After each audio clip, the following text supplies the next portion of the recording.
So this is our tribute to Ruth Bader Ginsburg, Justice Ruth Bader Ginsburg, hero, woman, trailblazer, progressive, advocate for those who couldn't advocate for themselves. I loved her. She was a personal hero. I know a lot of members of my team had a deep level of affection for her, which is why we found it necessary and we wanted to do a tribute to her. So we're going to open with a quote that many of us on our team really love and guides us. It's from Carl Jung, and he said, "Your vision will become clear only when you look in your heart. Who looks outside dreams, who looks inside awakens."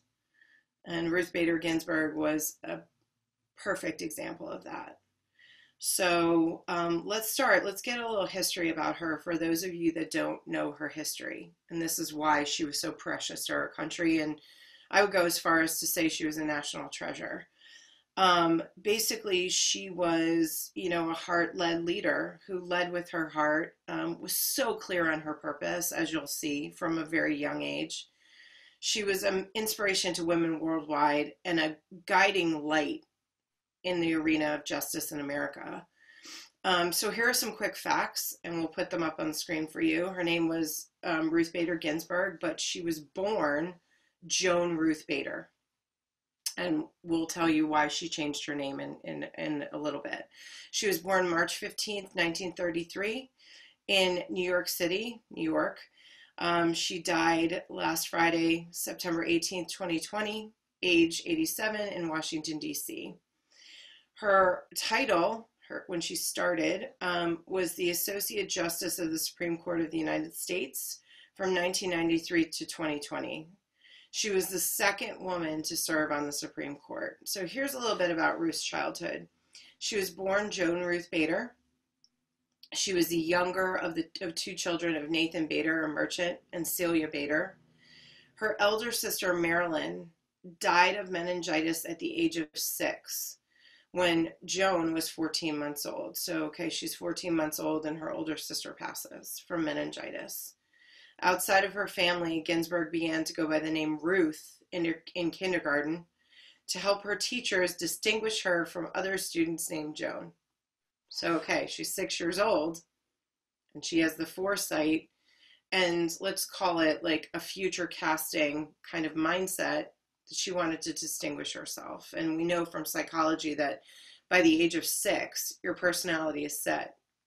So let's look at Ruth changing her name at age 6, right?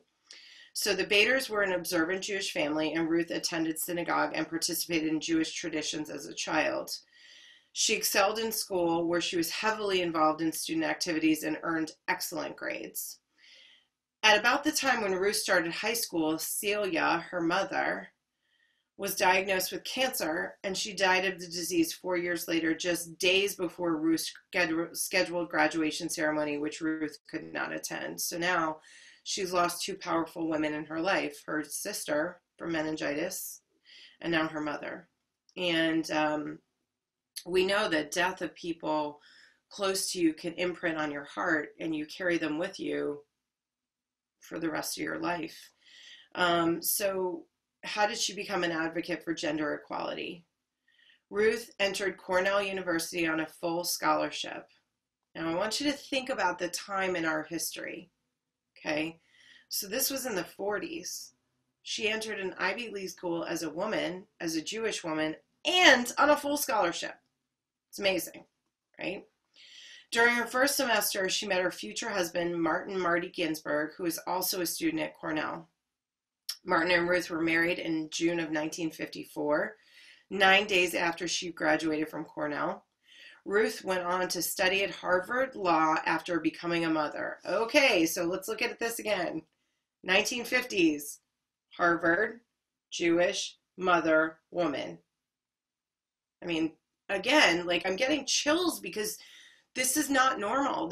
She was breaking patterns from, an early age, and she just continued on with that purpose throughout her life. And I think, my team and I were talking about it. It was her purpose. It was her why. She was so clear on that. It was like a laser-like focus that never wavered. And you can see when you're so connected to your why and your purpose, what can be achieved. So despite her excellent credentials, she struggled to find employment as a lawyer because she was a woman, because of her gender and the fact that she was a mother too. At the time, there was only a very small percentage of lawyers in the United States that were women, and only 2 women had ever served as federal judges. In 1970, Ginsburg became professionally involved in the issue of gender equality when she was asked to introduce and moderate a law student panel discussion on the topic of women's liberation. In 1971, she published 2 law review articles on the subject and taught a seminar on gender discrimination. In 1972, she became founding counsel of the ACLU's Women's Rights Project and co-authored a law school casebook on gender discrimination. And our friends at ACLU nationwide, including Amber Hikes, who's a personal acquaintance of mine and friend, still carries on Ruth's torch today. And Ruth set the tone from 1972 to today. That's a powerful legacy. In the same year, she became the first tenured female faculty member at Columbia Law School. She authored dozens of law review articles and drafted or contributed to many Supreme Court briefs on the on the issue of gender discrimination. In 1980, Democratic U.S. President Jimmy Carter appointed Ginsburg to the U.S. Court of Appeals for the District of Columbia Circuit in Washington, D.C. So 1980. Now, anybody who grew up in the 80s, you know how women were viewed. So for her to be appointed by a president to be part of the U.S. Court of Appeals is huge. So again, each milestone is showing us how she continued her purpose and continued to break the pattern and be a trailblazer. In 1993, she delivered the Madison Lecture at New York University Law School, offering a critique of the reasoning, though not the ultimate holding, of Roe v. Wade, which was the famous case from 1973, in which the Supreme Court found a constitutional right of women to choose to have an abortion. On June 14th, 1993, then Democratic U.S. President Bill Clinton announced his nomination of Ginsburg to the Supreme Court to replace retiring Justice Byron White. With the retirements of Justice David Souter in 2009 and John Paul Stevens in 2010, Ginsburg became the most senior justice within the liberal bloc. During the Obama administration, 2009 to 2017, she became a feminist and progressive and feminist folk hero. That's, I believe, when they dubbed her the notorious RBG. And she said that's one of my favorite quotes about her, that she'd rather be notorious than just go along and be a sycophant. Like, she did not care. Because, and again, when you have that kind of clarity of purpose and you're that anchored in your core of who you are and what you're here to be, nothing can knock you off your core. Now, we haven't even talked about what went on in the background. Like, let's talk about, she was getting death threats. She was getting negative letters. That there were people who she polarized, but again, unwavering, laser-like focus, because she knew what she was here for. She remained on the court as its oldest justice, publicly mindful of John Paul Stevens' service until the age of 90. So here's what I've learned from Ruth Bader Ginsburg, and I've been reading this because I will tell you, when I heard about her death and the way my husband delivered it, he's a great man, we're not going to go off on him, but he did it in a beautiful way. I cried from a primal place. A very low-level primal place, because I felt like even as a woman of 44, I could relate to her in her older, age, because I always felt like she was fighting for us and she was fighting for the right thing. I mean, even when she made a mistake, publicly criticizing the presidential candidate, Donald Trump, because justices are supposed to remain neutral, she spoke out against it and then course corrected. She realized her mistake. She apologized for it, course corrected, and we didn't hear her say anything negative about him, despite the fact that she disagreed.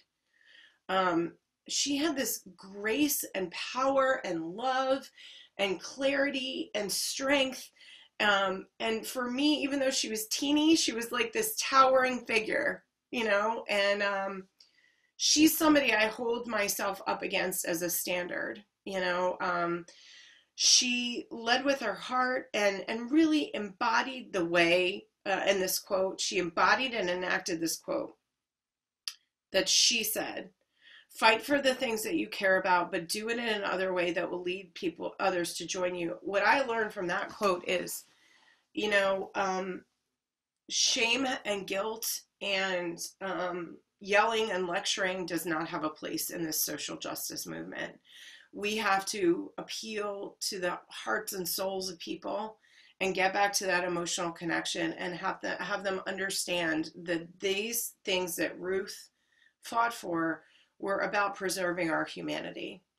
That's really what it was about. And making sure that everybody was equal and everybody was included and everybody belonged. That's what she wanted. She just wanted everybody to be treated equally. And because of her experience of not having that, that's why she was such a passionate advocate. And I've learned that leaders who genuinely lead with their hearts and lead with their souls, not just their heads, are more equipped to connect with the emotional needs of their employees. And that's going to be needed now more than ever because people are exhausted and traumatized, and we need to be soft with each other. We need to pull on the better angels inside ourselves. And I think that Ruth did that beautifully, which is why for me, she's the standard of leadership. Embracing a heart-centered approach to business lies in your ability to stop, go inward, get really introspective, and reflect on the course of action that you know is the right one rather than it succumbing to external pressures, right? She did that. She did that. I mean, and you never, even when she was dissenting, she never did it in an angry way. It was more educated, factual, and like from the heart, you know, because she really believed that she wanted to do the right thing. Leaders who genuinely lead with their heart, not just their head, are more equipped to understand that people have the need to be valued, respected, listened to, and included. And I would add acknowledged and appreciated to that, really. I mean, if you see somebody for who they are, you acknowledge them as they are, whole, beautiful, don't need to be changed, don't need to be flawed, don't need to be bullied, whatever. And you acknowledge and appreciate that, that goes further than anything else. And those people will work themselves to death for you because you see them as they are, which is human and whole and beautiful. And she did that. And she did that to the point where I was talking to Cheryl, who's my beautiful co-creative partner on all of these projects. You know, today is the day of her funeral, and 100 of her clerks that worked with her over the course of 30 years are going to stay with her casket while it's in the Supreme Court. I mean, think about that. 100 people are going to stand in your honor because they were so touched by your leadership. I mean, I don't think I need to say any more than that. By acknowledging and honoring the human element, which Ruth did so beautifully, heart-centered leaders possess the wisdom and capacity to positively transform any organization and run extremely successful and profitable businesses. 100%. I'm going to repeat that because I think it's so important. And I want every leader who's running an organization to understand and hear this and really absorb it. By acknowledging and honoring the human element, heart-centered leaders possess the wisdom and capacity to positively transform any organization and run extremely successful and profitable businesses. Remember that honoring the heart does not signify weakness. True power means listening to and from the heart and having the commitment and humility to clear all that stands in the way of the heart, and I'm going to even go as far as to say the soul connection. So here's the closing quote. Sorry, I'm getting emotional. I just loved her. I loved her so much. Her purpose is what drove her, her why. And she said this: the work is what really saved me, because I had to concentrate on reading the briefs, drafting an opinion, and I knew I had to get it done. So I had to get past whatever my aches and pains were just to do the job. You know, and we saw that. You know. She will be my guidepost and my standard from, I mean, she always has been, I think, in the periphery, in the background, but now it's going to be more of an active thing. You know, really, I challenge everybody who's doing heart-centered work to really revisit your purpose, renew it, reset it, revamp it, whatever you need to do, but have that emotional soul connection, that heart-centered connection to your purpose, because look at what Ruth did. And I think one of my favorite memes I've seen since she passed last Friday was, we need to be ruthless. And we do. We need to be ruthless, and we need to fight for what's right, because I think at the core of everything, everybody knows what the right thing is to do. You can feel it in your body when you're out of alignment. And if you're really clear on who you are, you're never going to waver. You're going to be laser focused on your purpose, and you're going to be leveraging your unique gifts and talents to bring to the world.